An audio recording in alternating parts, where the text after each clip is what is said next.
everyone, and welcome to this special conversation. We are being joined by Dr. Shashi Tharoor, senior Congress leader and veteran parliamentarian. Dr. Shashi Tharoor has been on a whirlwind tour of multiple countries, leading the government of India's charge in convincing the countries around the globe with regards to Operation Sindoor. But Dr. Shashi Tharoor has also been traveling post that, so it has been very difficult to catch hold of you, Dr. Tharoor. So thank you so much for giving time on NDTV. You have emerged as the biggest backer of Operation Sindoor and the harshest critic of Pakistan.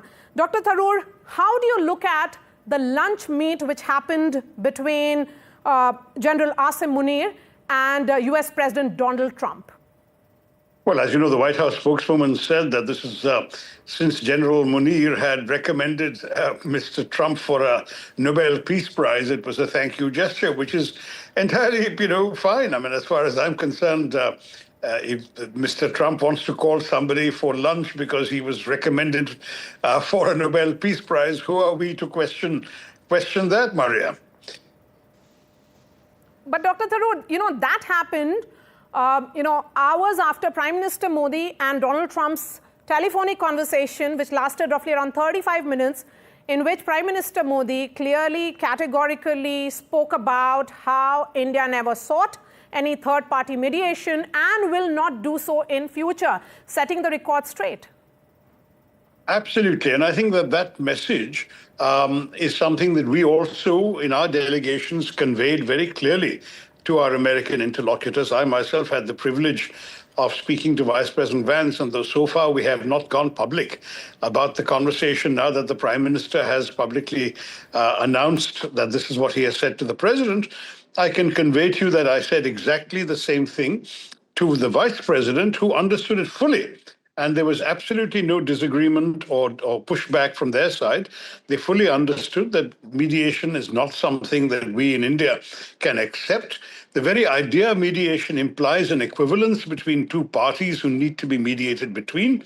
But there is no mediation possible, no equivalence possible between terrorists and their victims. There is no equivalence between a country that dispatches terrorists across the border and a country acting in self-defense. And this message was understood clearly by everyone we spoke to, not just the Vice President. We also met with the Deputy Secretary of State. We met with a very important cross-section of senators and congressmen. And in every single case, this message was made crystal clear. So I can assure you that what we are hearing today is exactly the Indian stand. It is a stand that India and India's delegations have taken consistently. And I might add that we have taken in previous conflicts also. I mean, the truth is that in 65 and 71, you already saw an evolution. 65 war ended with a third country's involvement in the Tashkent thing. But in 71, as you know, the Simla discussions were only India and Pakistan. And the conclusion was all dealings between our two countries would be bilateral, and we've stuck to that. India, since then, has taken a very strong view that we have no difficulty talking to Pakistan. We speak all the languages they speak. The problem is the one language we don't speak and won't listen to is the language of terrorism. So when they inflict terrorism upon us, we will meet force with force, is the clear message we're giving to the Pakistanis and to anybody else who will listen. Secondly, Maria, you must remember that Operation Sindoor advertised its intentions from the very start. And here I'm not revealing anything that's confidential. It was in the briefings by the government. The morning after Operation Sindoor, they said very clearly that this is an act of retribution against terrorists. We've been very careful not to hit any Pakistani government sites, not even any Pakistani military sites. We have only hit terrorist bases that are well-known, well-established, and that too of organizations that have been proscribed by the United Nations Committee and that were also on the US State Department's terrorist wanted list. So there was absolutely nothing on our side that made this an Indo-Pakistan conflict. It was an India versus terrorism action. And what we said very clearly to everybody who listened to us in all the countries we went to was, don't make this an issue of India-Pakistan. Don't make this an issue of Kashmir. It is only an issue of terrorism versus our right to defend ourselves against terrorists. And believe me, we got full understanding everywhere. You know that the country of Colombia withdrew an earlier statement they had issued in which they had expressed sympathy for quote-unquote Pakistani victims once they understood the context in which we had acted. And thereafter, in every country we went to, I can assure you that there was full understanding for our position. So I just want to stress, India has taken a very clear stand. We are only reacting against terrorism. We said to the world that if Pakistan chooses to hit us because we have taken retributive action against terrorism, if they've hit us, we are going to hit them back, and we'll hit them back as hard as we can. But if they stop, we will stop. And the moment they stopped, we stopped. That is very clearly what occurred. So I just want to stress to you that as far as we were concerned, there was no question of us needing to be persuaded to stop. You see, mediation is when two sides are fighting and somebody comes in the middle and says, please don't fight and we'll give you this and that. No such thing happened. We said from the very beginning that we would stop the moment Pakistan stopped.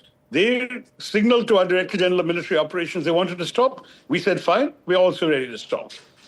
As far as the Americans are concerned, they may well have felt that they have put pressure on the Pakistanis, which is something you and I don't know because we don't know what the Americans said to the Pakistanis.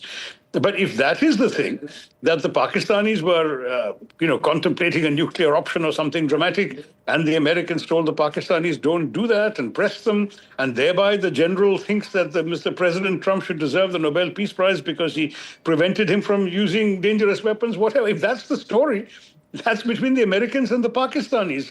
I don't think we in India should sit here worrying about what they said to each other.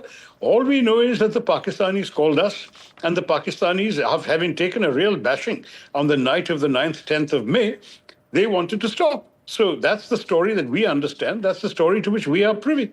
Okay. Dr. Tharoor, because Donald Trump continues to reiterate that and repeat his claims that he was the one who brokered ceasefire.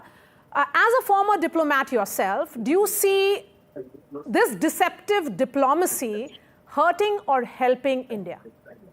No, I don't think it's diplomacy at all. I think it's Mr. Trump expressing his understanding of something in which, frankly, as far as we are concerned, he was not directly involved. The people who called our foreign minister, called our national security advisor, and there was one call to our prime minister, are all known to us. They did not include any personal call from President Trump during Operation Sindoor. So, President Trump honestly has every sort of right to speak for himself, and none of us can decide to put words into the mouth of a foreign president or indeed to challenge what he says. I think one of the reasons that India stayed silent. Dr. Tharoor, there are many in the opposition and also within your own political party, the Congress, who are attacking the Prime Minister with regards to the ceasefire. And they are demanding an explanation, perhaps a special session. What are your thoughts? Do you think there is a need for the Prime Minister and the BJP to brief the audience here as well, the politicians and various political parties here in India? Personally, in any democracy, I believe it's always healthy to confide in the public, confide in the opposition, and doing so in a session of parliament would obviously be a healthy thing. So that's not something that I dissent from. But having said that, on this particular issue of the ceasefire, it seems to me that the position of the Indian government was telegraphed from day one. I was watching television like everybody else, watching the briefings by the Foreign Secretary and the two military officers. And from the very first day, the statements were unambiguous. We are avoiding creating conditions for a war. If they decide to hit us, we will hit back. But we have no desire to prolong this. We will stop the moment they stop. This was said every single day of those 4 days. So when indeed the stoppage came, it was not a surprise to me. I'm surprised that some people were surprised. I did see that some of the sort of passionate right wing in our country were exercised and they wanted the war to continue and to decimate Pakistan and so on. But the fact is that the intention of the action had never been directed that way. And indeed, we in the delegations were saying to our foreign countries, we were not going to war with Pakistan. We were going to war against terrorists. This was essentially an action against terrorism. And it was very much to be seen in the frame of counterterrorism. We took action against known sites of terrorist organizations, identified terrorist organizations, And at the same time, we said the message that if there are terrorist attacks on our country, there will be a price to pay. That's essentially what it was all about. Okay. And to my mind, therefore, to try and make this into an Indo-Pakistan issue, to make this into something that has to do with perennial disputes between the two countries and so on, this is absolutely not the case. Okay. We were taking action on well-announced grounds, and that we had telegraphed very clearly to the world and to the Indian public, whoever was listening to television, exactly what we were doing in the spirit in which we were doing it. So, to my mind, there was no doubt when we stopped that we had to stop. Okay. If the Pakistanis asked for a stoppage and we said, no, we want to continue, that would have changed the entire thing. It would no longer have been possible to defend this as a pure counterterrorism operation. It would then have become a full-scale war between the two countries. But we had never signaled such an intention. We had consistently signaled the opposite. Last couple of questions, Dr. Tharoor. Political observers say that you and your party are drifting apart. You also spoke about difference of opinion today. How will you define the relationship with the Congress today? Your relationship with the Congress party today? Listen, I'm very much somebody who has stayed in the Congress party and loyal to it for the last 16 years. Many of my own colleagues and party workers know that the very close bonds we have. In fact, the question came up in the context of a Malayalam question about the by-election taking place in the part of the place called Nilambur in Kerala. And I said that I wish the Congress candidate well. I wish him all success. He is a friend of mine. In fact, I think that as far as I'm concerned, there is no doubt that the hard work of the Congress workers deserves the reward of victory. And that as far as I'm concerned, the fact that the Congress, as an institution, the Congress's values and the role of its workers, these are all things I hold very close to my heart, that if there are any differences of opinion, it has only been with some elements of the leadership. I don't want to go on beyond that because this is hardly the time to be discussing such matters. I said if there are any differences, they can be discussed behind closed doors between the people concerned. And that's precisely where I wish to leave it. I have absolutely no desire to discuss internal politics at this time, and particularly in the context of the questions that you've been asking. All right, Thanks Dr. very much, Shashi Tharoor. Thank you so much all the best for your time here on NDTV.